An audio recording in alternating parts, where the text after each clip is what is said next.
बिस्मिल्लाहिर्रहमानिर्रहीम। अस्सलाम वालेकुम। असद आईटी एकेडमी के प्लेटफॉर्म पर मैं मोहम्मद शाहिद आपसे मुखातिब हूँ। C++ बिगनर्स ट्यूटोरियल कोर्स की वीडियो नंबर 16.1 आपकी खिदमत में हाजिर है।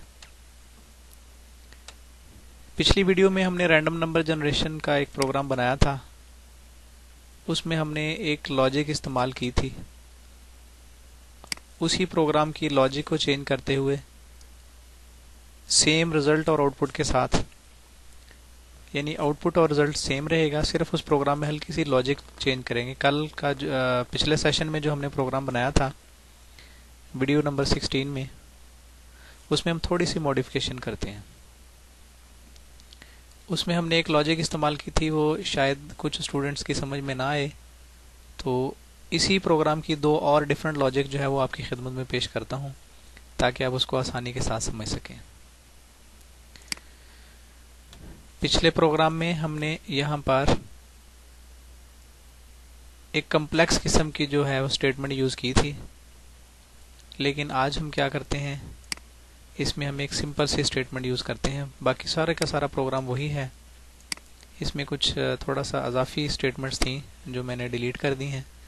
सीक्रेट नंबर की पिछले प्रोग्राम के अंदर हमने एक कम्प्लेक्स स्टेटमेंट लिखी थी, लेकिन इसमें आज हम जो है वो इसको थोड़ा सिंपल करते हैं। सीक्रेट नंबर के लिए हमने क्या, बाकी सारा प्रोग्राम एज इट इज़ है वही। शुरू में हमने फाइल्स को इंक्लूड किया, हेडर फाइल्स को, कुछ वेरिएबल्स डिक्लेयर करवाए, फिर उसके बाद यूज़र से इनपुट ले ली। इनपुट लेने के बाद srand का फंक्शन कॉल किया टाइम के साथ। फिर रेंज हमने दे दी कि हमारी टोटल वैल्यूज़ कितनी होंगी, और इसी तरह बाकी जो नीचे वाली सारी स्टेटमेंट थी वो भी एज इट इज़ है। सिर्फ हमने जो सीक्रेट नंबर वाला पोर्शन था ना, उसको थोड़ा सा चेंज किया है।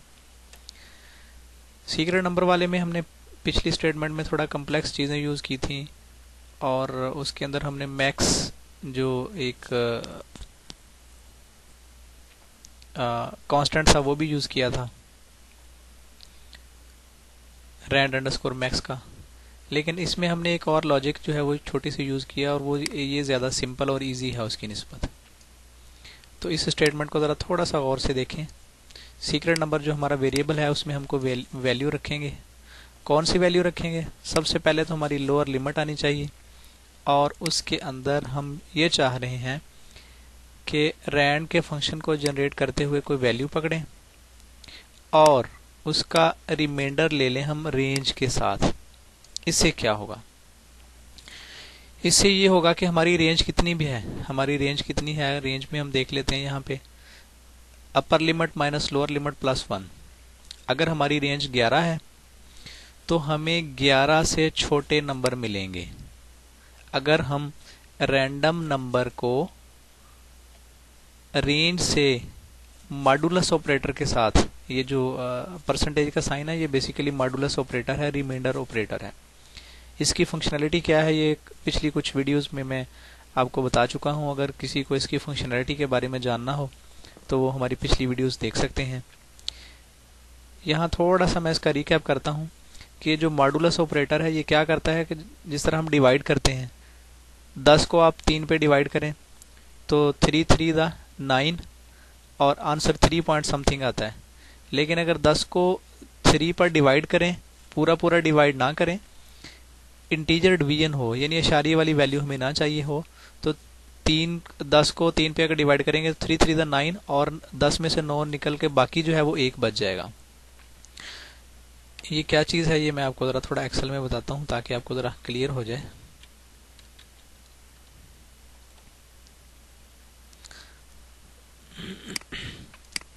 यहाँ देखें, अगर 10 है, इसको आप 3 पे डिवाइड करते हैं तो हमारा जो पुराना तरीका होता था मैथमेटिक्स का, जो हम छोटी क्लासेस में करते थे, 3 को 3 से मल्टीप्लाई किया, 3 3 9 आ गया। 9 के बाद जो है वो 10 में से 9 को तफरी करते थे, बाकी कितना बच गया था? 1। तो ये जो 1 है ये रिमाइंडर कहलाता है, और ये जो ऑपरेटर है ये रिमाइंडर ऑपरेटर, इसकी कैसे फंक्शनलिटी है वो पिछली वीडियोस में मैं डिटेल से बता चुका हूँ। अगर किसी को इसकी फंक्शनलिटी के बारे में देखना है तो वो वीडियोस चेक करें पिछली हमारी। इसका यहाँ पे मकसद ये होगा कि ये रैंडम नंबर जो जनरेट होगा उसको अगर हम रेंज से रिमाइंडर कर लें, रेंज से उसका रिमाइंडर ले लें, तो हमारी जो भी वैल्यू आएगी वो हमारी 10 से या 11 जितनी भी हमारी रेंज है उससे छोटी वैल्यू आएगी। अगर हमारी फर्ज करें अपर लिमिट जो है वो 100 है और जो लोअर लिमिट है वो 50 है, ठीक है, तो हमारी जो रेंज बनेगी वो 51 होगी, टोटल 51, यानी 50 भी बीच में शामिल है और 51 भी बीच में शामिल है, और 50 51 से लेके 100 तक 100 भी बीच में शामिल है, तो ये टोटल 51 वैल्यूज बन जाती हैं। अब जो भी हमारा आंसर आएगा वो 51 से छोटा होगा। इस केस में हमारा जो भी आंसर आएगा वो 51 से छोटा होगा। 51 से जो भी छोटा आंसर होगा वो यानी 1 भी हो सकता है, 2 भी हो सकता है, 3 भी हो सकता है, कुछ भी हो सकता है। अब जो भी नंबर आएगा उसमें हम अपनी लोअर लिमिट जो है वो ऐड कर लेंगे। लोअर लिमिट हमारी 50 है, ठीक है। 50 में अगर 0 भी हो सकता है, 1 भी, 2 भी, यानी 51 से छोटा नंबर आएगा, 0 से लेकर 50 तक कोई भी नंबर ये जनरेट कर देगा। तो लोअर लिमिट में अगर ये हम रैंडम नंबर वाला जनरेट करेंगे तो हमारा रिक्वायर्ड लिमिट के अंदर नंबर आ जाएगा। बाकी बिल्कुल सेम वही टेक्निक है, वही तरीकाकार है कि हम इसको प्रिंट करवाएंगे। यूज़र से जो है वो एक नंबर लेंगे और उसको वेरीफाई कर लेंगे, जो भी हमारे इसको हम जो है वो ज़रा आउटपुट करके देखते हैं प्रिंट करके। वो कह रहा है enter the lower limit. Lower limit हमने दे दी, फ़र्ज़ करें 1000, हम 1000 से छोटी कोई वैल्यू नहीं लेना चाहते।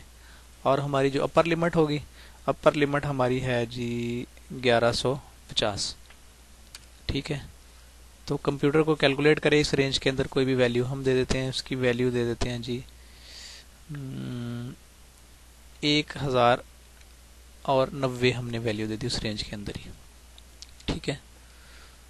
अच्छा, उसने कहा your entered value is too low. Computer ने जो वैल्यू गेट की थी वो 1091 थी और हमने जो एंटर की वो 1090 थी।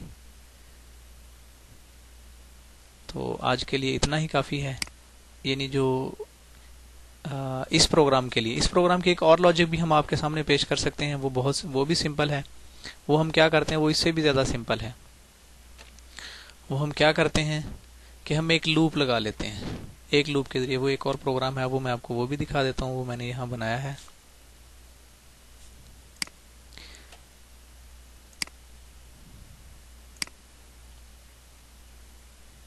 इसमें हम क्या करते हैं, इसी लॉजिक को यूज करते हुए ये व्हाइल लूप जो है इसको यूज करते हैं। एक हमने अनएंडिंग लूप लगा लिया, बाकी सारा प्रोग्राम एज इट इज है जिस तरह पहले वाला था। इसको हमने क्या किया, एक व्हाइल लूप लगा लिया। व्हाइल 1 जो है ये एक अनएंडिंग लूप है, ये कभी भी खत्म नहीं होगा, ये चलता रहेगा।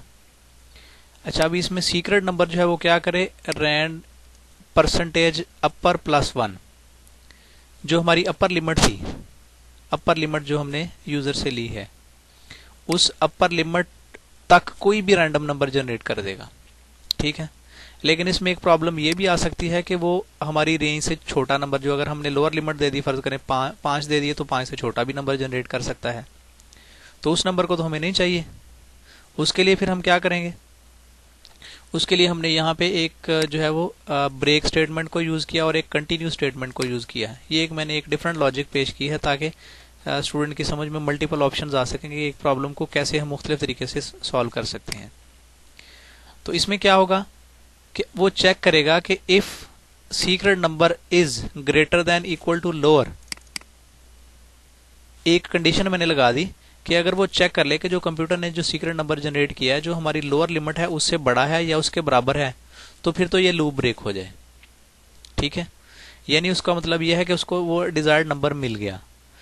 अच्छा, अगर वो नंबर जो है वो लोअर से छोटा हो तो फिर क्या करे, वो कंटिन्यू कर दे। कंटिन्यू का क्या काम है ये भी हम पीछे पढ़ चुके हैं, कंटिन्यू और ब्रेक स्टेटमेंट दोनों का काम हम पढ़ चुके हैं, लेकिन इसको थोड़ा सा यहाँ रिकैप कर लेते हैं। कंटिन्यू ये क्या करेगा कि वो दोबारा लूप को वापस, इस कंट्रोल को लूप के पास वापस भेज देगा। वो दोबारा जाएगा, फिर एक नया नंबर जनरेट करेगा, फिर उसको चेक करेगा। अगर तो वो नंबर हमारी रेंज के अंदर आ जाएगा तो लूप टूट जाएगा, अगर वो नंबर हमारी रेंज के अंदर नहीं आएगा तो वो लूप कंटिन्यू करता रहेगा। तो ये एक और डिफरेंट लॉजिक है, इसको भी अगर आप एग्जीक्यूट करके देखें, ठीक है। Enter the lower limit, lower limit हमने फर्ज करें दे दी 100, अपर लिमिट हमारी है 200, ठीक है।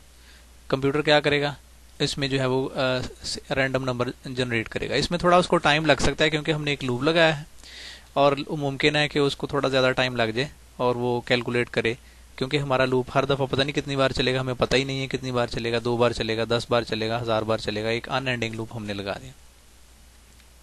अब वो कह रहा है कि हमें इसी रेंज के अंदर कोई वैल्यू दे दें। हम फर्ज करें एंटर कर देते हैं 150। कहता है आपकी जो एंटर की हुई वैल्यू है वो बहुत हाई है, कंप्यूटर जीत गया, जो सीक्रेट नंबर था वो 100 था। तो ये हमारी जो है वो एक ही प्रॉब्लम को सॉल्व करने की थर्ड एक लॉजिक थी। तो इनमें से जो आपको अच्छा लगे, जो आपके लिए बेहतर हो, वो आप इसको यूज़ करें। बेसिकली मकसद ये है कि आपको ये मालूम होना चाहिए कि किसी एक प्रॉब्लम को हम मल्टीपल तरीकों से सॉल्व कर सकते हैं। तो आज के लिए इतना ही काफ़ी है। Thank you very much. अल्लाह हाफिज़।